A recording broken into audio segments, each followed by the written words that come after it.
Hi everyone, today we are going to work on the Kong vault. The Kong vault is a very important vault. One, it's a very useful skill, and two, it helps you build the coordination and the athleticism for more complex moves. People who learn the Kong vault tend to learn how to do other tricks very quickly as well. So let's go into the details of the Kong so we can learn it correctly and it can help you progress in other areas of the sport. All right, everyone, the reason that Kong vaults are difficult to learn is it combines two important aspects. The first part is confidence, because you have to be diving in the air, and the second part is coordination, and that's knowing exactly what to do with my knees, my feet, and my arms. So a good way to tell if you're ready to start working this up onto an obstacle is to practice on the ground. When we're practicing on the ground, it's important that we're not doing a frog hop. A frog hop looks like this. It looks silly, and it doesn't help us learn a Kong at all. Instead, what we want to be doing is we want to be reaching with our arms forwards, pushing off of our hands, and then bringing our feet down. So it's going to look like this. I reach my arms forwards, push, and then I bring my feet down. My knees should almost touch my shoulders. If my knees are touching my shoulders, there's no way that I can be landing on my knees. A big mistake I see a lot of people do is they leave their knees down and they land on them. If your knees are touching your shoulders, that won't happen. Once I have mastered this step, diving forward, pushing off my hands and bringing my feet down, I can now move up onto a block. You can start with a taller block, or you can start with something a little bit lower. Now, the key here is I want to take off the ground, so my feet should be off the ground, and my hands should be off the block. Then I put my hands on the block, and I push off and bring my feet down. Let me run that back one more time, just so you can see. There's a point here where I'm entirely in the air. In the air, push, and then I bring my feet down. This skill is called a monkey up, and it really helps us learn the Kong. The important part is we don't want to be doing this and trying to get our feet up. See how I can't bring my knees up? The reason is I'm not in the air before it all starts, and I'm not pushing off my hands. So for this one here, I have to be in the air, push, and then I bring my feet down.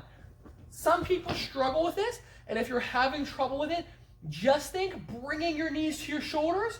You don't want to be trying to pike. So we don't want to try to go like this. Okay?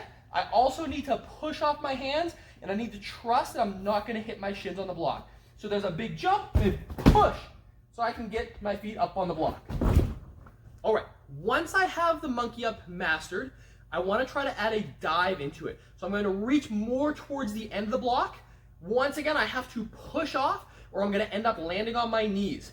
So I'm going to dive, push off my hands, and try to bring my feet up on top of the block. Dive, push off my hands, and then get my feet on the block. And then I can hop down.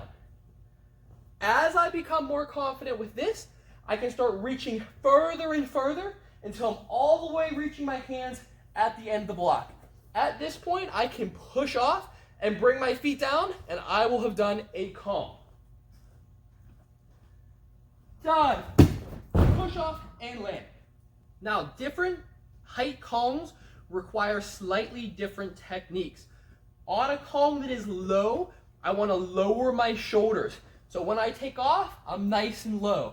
If this is a taller block, I'm not going to need to lower my shoulders, so I'll be able to stay just like this. Also, the takeoff is important. When I'm jumping, I don't want to be punching on the ground. I want to be taking off with my feet slightly spread apart and pushing. As I push, I reach my arms forwards. All right? Now, some common mistakes that people make is they run with their arms forwards. If I run with my arms forwards, I'm going to stop when I hit the block, and I'm not going to go very far. I need to reach and lift. Another very common mistake that people make is they bring their legs around the side like this. We don't even want to practice a Kong like that. If I get used to doing that, I'm getting used to doing the wrong thing. Instead, it's better to land with my feet together on top of the block. If you're determined to go all the way over and you still find that you're going sideways, it's because you're holding on with one arm too long. If I'm holding on with one arm, it means, whether I believe it or not, I'm slightly afraid. You have to trust that when you push off with both hands, that you're going to make it over the block. And it'll be nice and straight like this. Now, once you've learned a Kong, it doesn't end there. There are a lot of tricks that we can learn that the base move is a Kong. We can do Kongs and land on other blocks, which is called a Kong precision. We can do double Kongs. We can do Kong to dash. We can do all these different things, and we'll cover those in future tutorials.